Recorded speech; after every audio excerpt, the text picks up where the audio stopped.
Chabet, passage Yud Bet. C'est la page 25 dans la brochure. Veikar ze atikun bishlemut urak el de Mashiach sheyavo b'meira b'yamenu.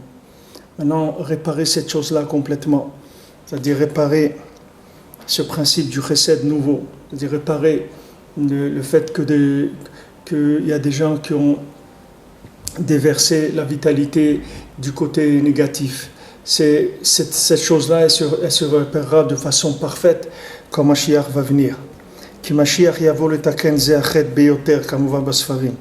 Parce que l'une des raisons de la venue du Mashiach, c'est la réparation de cette faute, comme c'est écrit dans les Sfarim. Beprinat unfutzot Yehuda yekabetz, comme c'est écrit que les parties dispersées de Yehuda, il va réunir. C'est-à-dire que tout ce qui a été dispersé comme énergie, ça va se revenir vers la base. Sheikabetz kol anidachim vanifzarim be'arba kanfot haaretz. Que Mashiach il va réunir tous les gens qui ont été repoussés, rejetés dans les quatre coins du monde. Que ça, c'est la réparation de ce sujet-là, du Gam Abrit, c'est-à-dire de la semence qui a été déversée en vain. Ki Mashiach uprinat or chesed chadash ametaken hakol. Parce que Mashiach, c'est une lumière de chesed nouveau qui répare tout. Et c'est comme c'est écrit que Akadosh Baruch Hu, il fait chesed lemshicho, il fait chesed à son Mashiach, c'est-à-dire que le ikar de Mashiach, c'est de révéler des chassadim nouveaux, que ces chassadim-là, ils n'ont jamais existé dans le monde. C'est comme ça qu'on va réparer les gens. Donc vous voyez bien que la réparation du monde, elle ne va pas dépendre de la tchouva, de comment quelqu'un il va faire tchouva de par lui-même. Parce que les gens, ils sont arrivés, chacun il est arrivé au maximum de ce qu'il peut faire. Seulement il va y avoir des nouveaux chassadim dans le monde, c'est-à-dire de nouvelles miséricordes. Que cette miséricorde va pouvoir donner la possibilité à chacun de pouvoir se rapprocher d'Hachem, même dans l'état où il est actuellement. Alors qu'auparavant, ce n'était pas possible. On exigeait beaucoup plus de chacun. C'est-à-dire les gens qui ont vécu dans des générations antérieures, on leur a exigé beaucoup plus d'efforts que ce qu'on nous exige à nous. C'est-à-dire ils ont payé des prix beaucoup plus chers, beaucoup plus élevés que nous aujourd'hui, même pour vivre tout simplement. C'est-à-dire la vie elle-même, elle était extrêmement plus difficile qu'aujourd'hui. Quelqu'un pour aller chercher de l'eau, il fallait qu'il aille dans le puits, qu'il sorte, que ce soit le jour, que ce soit la nuit, qu'il fasse chaud, qu'il fasse froid, ça ne changeait rien. Il fallait aller au puits pour puiser de l'eau pour amener à la maison, pour pouvoir cuisiner ou se laver, ou laver de la vaisselle, ou laver le linge ou autre. Il fallait aller, quelqu'un voulait le linge, il fallait aller au bord du lac. Il y avait énormément de difficultés. La vie elle-même, dans sa vie de tous les jours, l'homme il était beaucoup plus en difficulté qu'aujourd'hui. C'était beaucoup plus dur. Tout ça, ça vient de la midat hadin. Tout ça, ça vient de la rigueur. C'est-à-dire la rigueur, c'est ça qui rend la vie difficile. Et après, plus la rigueur a commencé à baisser et la miséricorde a commencé à grandir, la vie de l'homme, elle a commencé à être de plus en plus facile, de plus en plus facile. Maintenant, ce qu'il en a fait, ça c'est chacun sa responsabilité. Qu'est-ce que chacun a fait de cette facilité? Ça c'est chacun ses responsabilités. Mais Akadosh Baruch Hu, il n'a fait que rendre la vie de plus en plus facile. Rabbeinu dit dans Sichot Haran qu'Akadosh Baruch Hu, il fait avec le monde sheiner un sheiner, parce que Rabbeinu, quand les gens ils lui disaient aujourd'hui c'est difficile, avant c'était plus facile, Rabbeinu dit c'est pas vrai. Rabbeinu dit chaque jour c'est plus facile. Chaque jour qu'on vit dans ce monde, c'est plus facile. Pourquoi? Parce qu'il y a des chassadim, des nouveaux chassadim. Chaque jour, il y a une miséricorde nouvelle. Donc maintenant, cette miséricorde nouvelle, elle va me permettre à moi d'avoir accès à des choses auxquelles je n'aurais pas pu avoir accès. De la même façon que matériellement, avant, quelqu'un, il faut qu'il aille au bord de la rivière avec son linge, avec son savon, avec sa planche à laver, et qu'après, il se ramène tout son linge à la maison. Et peu importe à combien de distance il peut être à 500 mètres, il peut être à 2 kilomètres de l'endroit où il y a de l'eau. Il faut qu'il porte tout son linge là-bas. Après tout son linge mouillé, il faut qu'il le ramène à la maison et qu'il l'étende. Aujourd'hui, il est chez lui à la maison, il appuie sur un bouton, machine à laver, à sécher, les trucs, tout est facilité. Ça, c'est des chassadim. Même les conditions de vie matérielles, c'est des chassadim d'Hachem. Parce que Hachem, il a fait ce chesed dans le monde de permettre à la personne de vivre une vie plus facile. Qu'à tous les niveaux, ça soit beaucoup plus facile. Maintenant, ça, c'est que des allusions. Quand vous voyez la matière, c'est que des allusions à ce qui se passe spirituellement. Si maintenant Hachem, il a fait tellement de chesed dans la matière que les gens, ils ont une vie matérielle plus facile qu'avant. Alors spirituellement, c'est sûr, beaucoup plus grand encore. C'est beaucoup plus grand parce que le but, c'est le spirituel. Le matériel, c'est uniquement le côté extérieur. Mais le travail principal, il se fait dans le spirituel. Et c'est justement de l'évolution de la miséricorde d'Hachem dans le spirituel que découle la facilité matérielle aussi. Le fait qu'aujourd'hui, il y a plus de facilité pour chacun pour vivre, ça vient du fait que les tzadikim, ils ont décroché chez Akadosh Baruch Hu des chassadim nouveaux, c'est-à-dire une miséricorde qui est nouvelle dans le monde. Cette miséricorde-là, spirituelle, elle permet l'accès à des gens qui n'étaient pas capables de revenir. C'est-à-dire que maintenant, toutes les âmes qu'il y a dans le monde, on leur donne aujourd'hui une assistance, des moyens, des compréhensions qui sont extraordinaires. C'est-à-dire ces compréhensions-là, jamais elles seraient venues dans le monde avant. C'est que maintenant que le tzaddik, il a décroché chez Akadosh Baruch Hu un enseignement tellement extraordinaire que cet enseignement, il va pouvoir réveiller le cœur des gens les plus bouchés, les plus éloignés du monde, ils vont revenir vers la vérité. Uniquement s'ils cherchent un tout petit peu, s'il y a un tout petit peu de recherche, un tout petit peu de sincérité, ça va suffire pour découvrir cette lumière des chassadim qui dit ici que Mashiach uprinat or chesed chadash hametaken hakol, parce que Mashiach, c'est une nouvelle lumière de chesed, de bonté d'Hachem, qui répare absolument tout. Ça répare tout. C'est un chesed qui répare tout.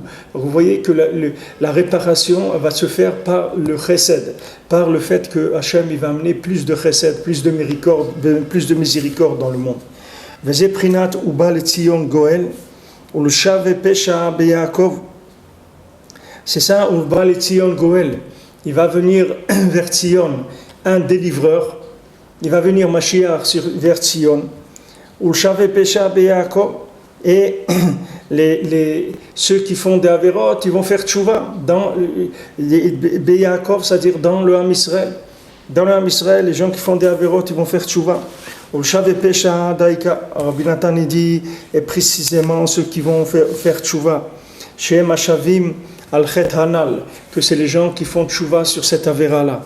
Shenikra yilde pesha zera shaker, ça s'appelle des enfants, les enfants de la faute, de la semence de mensonge, comme c'est écrit dans les kavanot, c'est-à-dire dans le Etz HaChaim, dans le Sha'ar Kriyat Sefer Torah, Perek He, Shemikra Ze Medaber Betikun Hiyanize, que ce pasuk-là, Uba Letzion Goel, Ulshave Pesha, Beyaakov, ce pasuk-là, ce verset, il parle de la réparation de l'Inyan, du Pgam Abrit, c'est-à-dire de la semence qui a été versée en vain.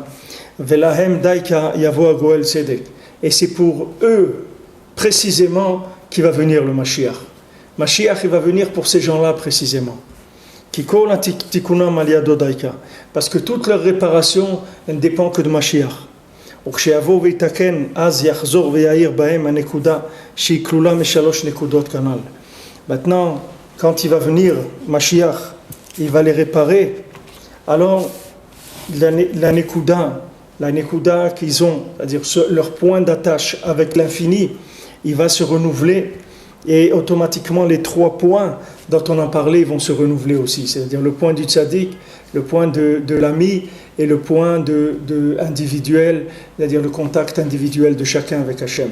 Donc ce qui était son point de contact général, c'est-à-dire ce yud qui se trouve dans Yesod de Hatzilut, c'est ce point qui est le contact de chacun avec l'infini, ce point-là il va se renouveler, Mashiach il va venir, il va renouveler chez les gens ce point-là, chez les gens qui ont abîmé ce point-là, parce que quand ils ont versé leur semence en vain, ils ont abîmé ce point-là qui était leur contact avec l'infini.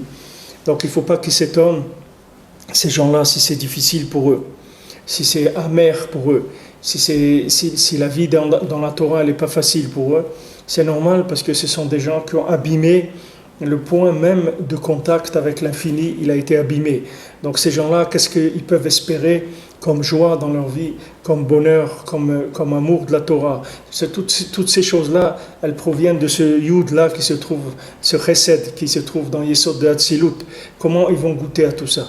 Mais ils savent que s'ils restent tranquilles, que s'ils restent avec le Tzaddik, qu'ils restent avec les Breslevers, qui s'attachent aux Breslevers, qui s'attachent à Rabbi Nachman, Rabbi Nachman, sauf, il va les réparer, c'est-à-dire il va leur renouveler ce Yud-là, qui va leur permettre aussi d'avoir accès de façon sensible, de façon émotionnelle à la Torah. Alors que maintenant, ils sont renvoyés de tout ce qui est sensible, de tout ce qui est émotionnel, et leur Avodat Hashem, elle leur est amère. Elle leur est amère. On dit que c'est écrit quand pour la faute de Er et Onen, c'est-à-dire les Khatanim qu'il avait, Yehuda, qu'ils ne voulaient pas procréer avec leur semence, et ils ont versé leur semence en vain par terre. Alors ils étaient Ra' Bene Hashem, c'est-à-dire ils étaient mauvais aux yeux d'Hachem, c'est-à-dire que quelqu'un qui est là-dedans, alors il a toujours l'impression de vivre dans des choses amères, c'est-à-dire que sa vie elle est amère, elle est mauvaise, elle n'est pas bien. Il n'arrive pas à être heureux, parce que cette avéra-là, elle déconnecte la personne du bonheur véritable. Puisque le bonheur véritable, c'est la sensation d'Hachem dans le monde. Et Hachem, il est là, il est présent dans tout. Hachem, il est présent dans la moindre parcelle de la création. Seulement quelqu'un qui a abîmé la Nekuda de Chesed qui se trouve dans Olam de Hatzilut, dans le Yesod de Hatzilut, quelqu'un qui a abîmé cette Nekuda là, c'est-à-dire c'est son contact avec la Nekuda qu'il a abîmé, parce que la Nekuda elle-même, le point lui-même, dans Hatzilut, personne ne peut abîmer là-bas, mais seulement dans la répercussion de cette lumière-là, alors il a abîmé son point de contact avec cette lumière. Et maintenant, Mashiach, il va renouveler cette chose-là. Mashiach, il va renouveler ce contact. C'est pour ça qu'après, la suite, quand on dit Balition Goel, Shavé Pesha Biakov, Neumachem, Vezot Beriti, après il dit Va'ani Zot Beriti Otam. Et moi, voilà mon alliance avec eux. Ruchi Asher Alecha, mon souffle que j'ai mis sur toi. Udvarai Asher Samti Befira.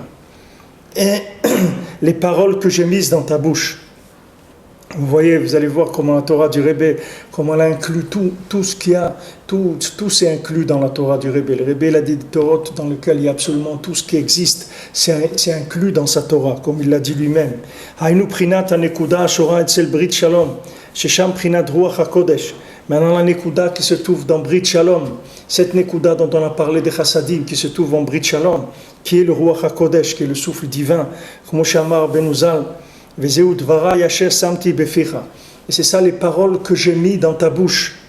Tihu Midgale Bapé, parce qu'on a dit que ça se révélait dans la bouche, Maléfoum, on a dit que la bouche elle est pleine de divinité.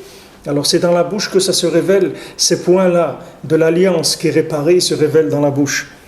Alors qu'il ne se sépare pas de toi et qu'il ne sépare pas de ta descendance et de la descendance de ta descendance.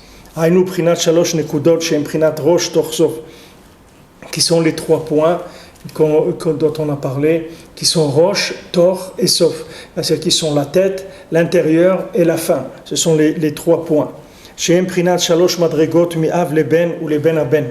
Que ça c'est trois niveaux, il y a le père, il y a le fils et le petit-fils. Ces trois niveaux, le père c'est le principe du tzaddik, le fils c'est le principe de l'ami et le petit-fils c'est le principe de l'Aïd-Bodedut, du contact de chacun avec Hachem. Que chacun d'entre eux il reçoit de celui qui est plus haut, et celui qui est plus haut reçoit de celui qui est plus haut, et c'est comme ça que le monde se répare. Ces trois points-là, ils sont attachés l'un à l'autre. C'est-à-dire le père, il est attaché à son fils, il est attaché à son petit-fils. C'est écrit qu'un petit-fils, c'est comme un fils. C'est-à-dire c'est c'est la même chose. Le rapport entre un grand-père et son petit-fils, c'est comme son père avec le père et le fils. Pour un grand-père, son petit-fils, c'est son fils aussi. C'est la même chose. Ces trois niveaux-là, ce sont les trois niveaux de dispatching de la lumière. C'est-à-dire, une fois on est arrivé à dispatcher la lumière dans ces trois niveaux, alors le tikkun, il est shalem. C'est pour ça que c'est écrit que celui qui a fait ces trois points-là, qui a réparé ces trois choses-là, alors Me'atav il peut être tranquille pour l'éternité. Celui qui est arrivé à lui être attaché au tzaddik, a fait que ses enfants ils soient attachés au tzaddik, et que ses petits-enfants ils soient attachés au tzaddik, il peut se coucher tranquillement, et c'est qu'il a fini son travail sur terre, puisqu'il a touché les trois points. Ça veut dire qu'il a touché la généralité des possibilités qu'il y a sur terre pour s'attacher à Kadosh Baruch Hu grâce au tzaddik. Maintenant tous, ils vont éclairer, ils vont se révéler grâce au Mashiach. C'est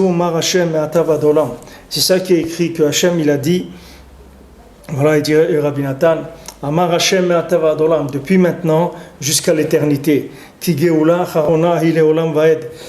Parce que maintenant, la dernière geoula, celle qui va venir maintenant, Bezrat Hachem, c'est une geoula, c'est une délivrance éternelle, définitive. Il n'y aura jamais de galout après cette geoula. C'est fini, on ne va plus revenir en arrière. On va passer une étape définitive dans l'humanité. On va dire, ça va être Geoula Shlema, la délivrance totale. C'est pour ça qu'après on dit ce qu'on appelle Kedusha de Sidra, c'est-à-dire on dit trois fois Kadosh, Dainu Shalosh Kedushot, c'est-à-dire trois Kedushot. Shehem Gamken Prinat Nekuda Sheklula Mishelosh Nekudot Hanal. Que c'est aussi la Nekuda qui inclut les trois Nekudot, c'est-à-dire le point qui inclut les trois points. Quand on dit Kadosh, Kadosh, Kadosh, c'est parce qu'avant, on a mis en place tout ce système-là. Donc on commence au Bal Tzion Goel. Il va venir maintenant dans le monde Mashiach. Ça veut dire Mashiach, ça veut dire la Torah de Mashiach. Le Rebbe, il a dit, mais le Likutei Moharan, le Sipurei Maasiyot, c'est la Torah de Mashiach. C'est-à-dire Mashiach, il va rien amener de nouveau. Voilà ce qu'il va amener. Il va enseigner aux gens le Likutei Moharan, le Sipurei Maasiyot. Il va amener les gens à faire Hitbodedut. Le Rebbe il a dit que Hitbodedut, ça deviendra une prière. Comme les prières, comme quelqu'un il va à la synagogue le matin faire shachrit, les gens ils sortiront faire Hitbodedut dans les champs. Et en Eretz Israël, il y a un organisme qui fait ça et qui demande à chacun dans tout Eretz Israël qui a une voiture et qui va faire Hitbodedut. Avec sa voiture, il va dans la forêt alors qui donne l'endroit où il habite, l'heure où il va faire Hitbodedut, et on va lui donner des gens qui vont venir avec lui, parce qu'il y a des gens qui n'ont pas les moyens d'aller. Et comme ça, ils sont dans tout Eretz Israël, ils organisent comme ça des groupes qui vont faire Hitbodedut. Maintenant, quand Mashiach il va venir, tout le monde va aller faire Hitbodedut. Tout le monde va faire les conseils de Rabbeinu. Pour l'instant, il y a encore la lumière, c'est pas encore dispatché, surtout dans les endroits les plus bas. C'est ça le principal, c'est-à-dire que ça aille dans les endroits les plus bas. Et à ce moment-là, quand ça atteindra les endroits les plus bas, alors ça sera accepté par tout le monde. Tout le monde va accepter.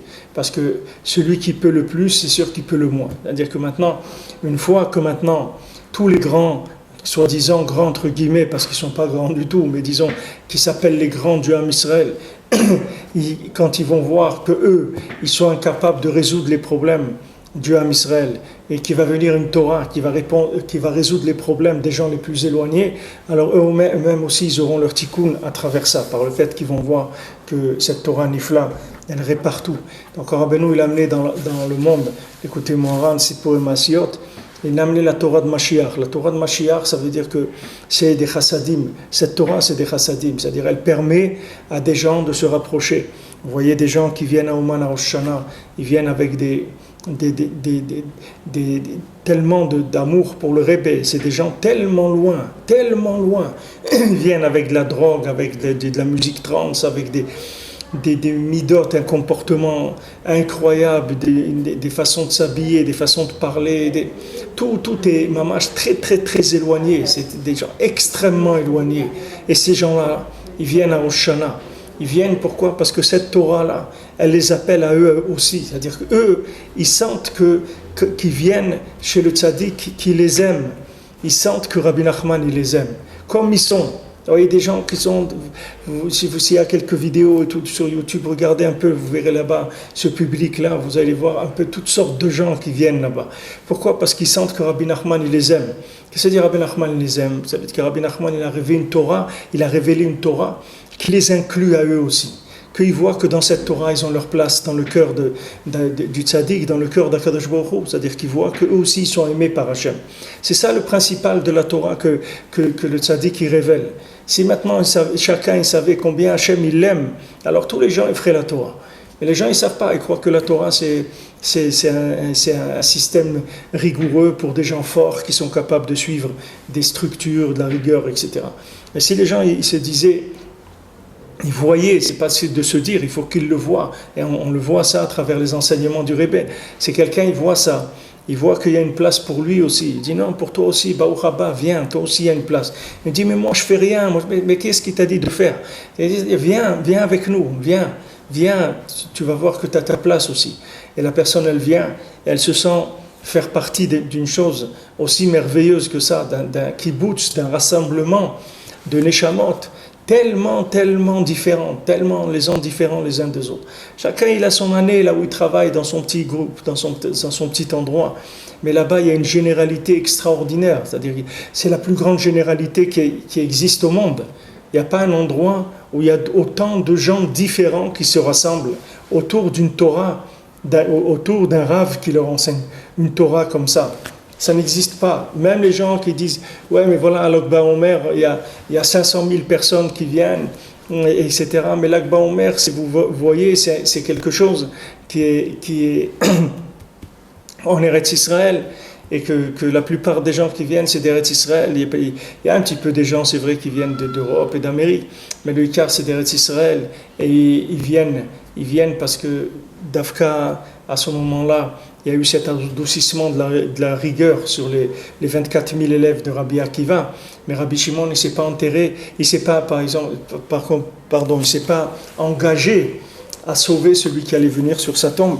C'est un tzaddik qui peut donner des brachot, c'est un très grand tzaddik, c'est sûr qu'il y a eu Rabbi Shimon Bar Yochai. Mais Rabbi Nachman lui-même, il a commencé son livre en parlant de Rabbi Shimon Bar Yochai. L'écoutez Moran, il commence par parler de Rabbi Shimon Bar Yochai avec la révélation du Zohar, parce qu'il était un des initiateurs de cette Torah-là de Mashiach, parce que le Zohar, c'est le début de Mashiach, puisque c'est écrit Bezohar da ifkun migalota, avec cette lumière du Zohar, ils vont sortir de la galoute. Donc c'est le début de la révélation de cette Torah messianique. C'est pour ça que les gens ils vont chez Rabbi Shimon tellement. Mais cette Torah messianique, après, elle a été développée. Elle n'a pas été révélée de façon parfaite. Elle a été développée par le Harizal, après elle a été développée par le Baal Shem Tov. Et après Rabbi Nachman, il est venu, il a révélé de façon parfaite, c'est-à-dire atteindre les endroits les plus bas. Comme Rabbi Nachman, il a dit, va venir chez moi un élève qui était Rabbi Nathan, et il va écrire de la Kabbalah qu'un petit enfant de 2 ans, il pourra comprendre la Kabbalah. Voilà où Rabbeinu il a fait descendre les plus grands secrets de la Torah au niveau les plus bas. C'était ça l'exploit. C'est pas de révéler des secrets. Rabbi Shimon il a révélé des secrets. Seulement Rabbi Shimon il a dit il avait des élèves et ces élèves-là c'était des gens très spéciaux qu'il avait, des grands élèves, des grands tzadikim. Mais maintenant le Zohar il n'est pas arrivé à descendre dans les gens les plus éloignés, des gens qui font le match des Averot. Au contraire, si vous prenez les livres d'initiation, l'étude de la Kabbalah, on va vous dire, fais attention, parce que si tu fais encore des Averot et tout, tu ne peux pas avoir accès à la Kabbalah, c'est dangereux pour toi. Mais Rabbi Nachman, il ne dit pas ça, au contraire, il dit, venez tous les gens qui ont fait le plus d'Averot dans leur vie, venez chez moi, moi je vais vous réparer. Ce n'est pas du tout la même chose. C'est pas du tout la même approche, du tout. C'est quelque chose, il y a un chesed nifla meod, un très grand chesed qui vient et qui arrive à inclure tout le monde. Que chacun il sent qu'il a sa petite place là-bas. Chacun il sent qu'auprès du tzaddik il a sa petite place, que le tzaddik il lui a fait une place pour lui aussi, bien qu'il se sente tellement déchu, tellement éloigné, tellement nul par rapport à ce qu'il devrait être, et ce que Hachem il attend de lui d'après ce qu'il voit écrit dans les livres. Mais maintenant, Hachem il l'aime, le tzaddik qui vient lui montrer comment Hachem il l'aime comme il est. Le jour où il va s'accepter à lui comme il est, c'est là où ça va commencer le rapport avec l'infini.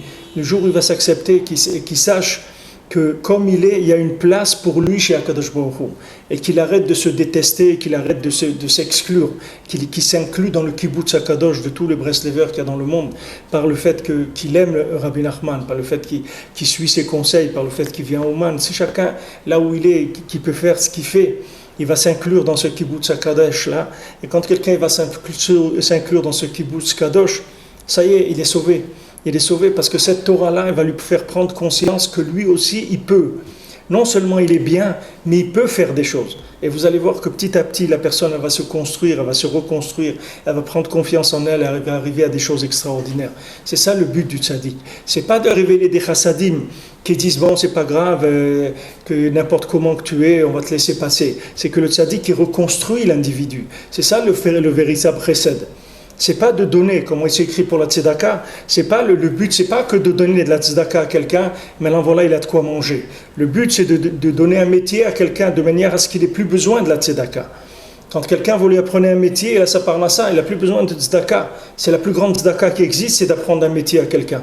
Quand vous apprenez à quelqu'un comment devenir un juif, c'est beaucoup plus que si vous le prenez et vous le renforcez, etc., et qu'après il retombe, et vous le prenez, vous le renforcez encore. Si vous arrivez à lui donner une méthode, qu'avec cette méthode il va se reconstruire, et il va avoir confiance en lui, ça c'est au-dessus de tout ce qu'il y a dans le monde, au-dessus de toutes les torotes qui existent dans le monde, de prendre ces gens tellement déchus, tellement éloignés, et de les reconstruire, de fait que c'est des gens qui deviennent, qui fondent des foyers, qui travaillent, qui s'occupent des enfants, qui sont dans la Torah, et qui sont, vous voyez, qui tiennent debout, qui se sont reconstruits. Ça c'est comme un Breslever. Une fois on lui a demandé, dis-nous un miracle de Rabbi Nachman, raconte-nous un miracle de Rabbi Nachman. Il dit, regardez-moi, moi je suis un miracle de Rabbi Nachman. Moi je suis un miracle de Rabbi Nachman. Qu'est-ce que vous lui racontez? C'est moi, regardez-moi, moi je suis un miracle du tzaddik. C'est ça le miracle du tzaddik. C'est pas que le tzaddik qui vient et il fait un miracle, que voilà, il y avait une bouteille d'eau et elle a brûlé comme si c'était de l'huile ou autre. Le tzaddik, le plus grand miracle du tzaddik, c'est de reconstruire une personne. C'est ça le plus grand miracle du tzaddik. De prendre quelqu'un qui était loin, soit il était loin du judaïsme, soit il n'était pas juif du tout, et il le prend, et il le rapproche, et il le transforme, et il en fait de cette personne-là, il en fait un fruit magnifique, il en fait une splendeur, alors que c'était jeté là où c'était jeté, chacun il sait très bien dans quelle poubelle il était jeté. Et le tzaddik, il est venu, il a sorti de là. Il a aidé petit à petit à prendre confiance et à s'attacher à ce kibbutz Kadosh. Maintenant, tout le lien qu'on va, Bezrat Hashem, rentrer dans Yom Kippour, que le Yom Kippour, c'est, comme on dit, que Rosh Hashanah, c'est Rabbi Nachman, et Yom Kippour, c'est Rabbi Nathan. C'est-à-dire que Yom Kippour, Rabbi Nathan, il a dit, c'est mon jour. Pourquoi? Parce que Yom Kippour, c'est le fait que la Torah de Rabbi Nachman de Rosh Hashanah, quand elle descend dans le monde, alors elle donne le Yom Kippour, ça donne la kapara. Elle donne, qu'est-ce que c'est la kapara? Ça veut dire que maintenant on va permettre aux gens de rentrer, de se purifier. C'est pour ça qu'on va dire après que dans Yom Kippour on dit Baruch Shem Kevod Malchuto Le'olam Va'ed. On le dit à voix haute parce qu'on a rétabli la royauté d'Hachem. Comment on rétablit la royauté d'Hachem? Par le fait qu'on peut pardonner les fautes du Ham Israël, qu'on peut réparer les fautes du Ham Israël, que maintenant avec la bonté d'Hachem, Hachem il répare les fautes. Alors ça, c'est ça son honneur, c'est ça sa grandeur, et ça, c'est ça qui prouve qu'il est le roi du monde. C'est le fait que maintenant il peut pardonner les fautes. C'est pour ça que le lendemain de Yom Kippour, on l'appelle God Nemen, on l'appelle Shem Hachem, le nom d'Hachem. Parce que le lendemain de Yom Kippour, le nom d'Hachem, il s'élève énormément. Pourquoi il s'élève énormément? Parce que justement, il a pardonné les fautes du Ham Israël. En pardonnant les fautes du Ham Israël, c'est ça qui a monté sa grandeur. La grandeur, c'est d'avoir des solutions pour ces gens-là. La grandeur, c'est pas de dire, moi j'ai créé un système, je m'excuse, mais tu peux pas rester dans ma yeshiva parce que tu étudies pas assez bien, ou parce que tu as un téléphone portable, ou parce que tu t'es levé tard ce matin, tu peux pas rester parmi nous. C'est pas une structure exclusive. C'est pas ça un roi. Ça c'est un tyran, c'est pas un roi. Celui qui fait un système exclusif, c'est un tyran, c'est pas un roi. Un roi, un vrai roi, c'est quelqu'un qui aime tous ses sujets. Et c'est quelqu'un qui a trouvé une solution pour le dernier des derniers de ses sujets. Et quand maintenant ce roi-là, il est arrivé à pardonner les fautes du dernier des derniers, à ce moment-là, son nom grandit dans le monde. Parce qu'on dit ça, c'est un roi. Tu vois, un roi, il a trouvé des solutions pour le dernier des derniers de son peuple. Ça s'appelle un roi. pour ça que le nom d'Hachem il grandit grâce à ce jour-là. Il faut avoir une grande simcha Yom Kippour. Rabbi nous dit que c'est un jour, il faut être sameach meod, parce que c'est un jour de kapara d'avonot, et sans s'angoisser, en étant besimcha, en se disant Baruch Hashem, que Baruch Hu nous a donné un jour, on peut être proche de lui toute la journée, qu'il nous montre son amour, et il nous pardonne toutes les fautes, Béhémet. Alors, Bezat Hashem, que ce Yom Kippour, il soit, Bezat Hashem, un kapara pour toi, Israël, pour toute l'humanité, qu'à partir de maintenant, Bezat Hashem, il commence une vie nouvelle pour chacun, et qu'on soit zoché, que Mashiach vienne finaliser avec tout le monde, que tout le monde puisse trouver sa place, que avant la révélation de Mashiach, tout le monde vienne à Ouman, tout le monde vienne en Eretz Israël, tout le monde se rapproche du tzaddik de manière à ce que quand Mashiach y vienne, ces gens-là ils soient tous inclus déjà dans le programme de Mashiach, qu'il y a des gens qui restent à l'extérieur, Shalom. Alors, Shegma Khatima Tova pour tout le monde, Bezat Hashem, et que des bonnes choses, une année avec beaucoup de joie, beaucoup de shefa, beaucoup de simcha, beaucoup de shalom, que tout celui qui a besoin de guérir, qui guérisse, tout celui qui a besoin de se marier, qui se marie, tout celui qui a besoin d'enfants, qu'il ait des enfants, que tout le monde monte habiter en Eretz Israël, que celui qui a besoin de Parnassa, il est Parnassa, tout celui qui a besoin de faire tchouva, qu'on lui donne aussi à lui la possibilité de faire tchouva, qui demande à Kadosh Baruch Hu, dit envoie-moi des conseils que moi aussi je puisse faire tchouva. Je sais qu'il y a des méthodes qui vont permettre que moi aussi je vais pouvoir faire tchouva. Bezrat Hashem. Tova, Gmar Khatima Tova.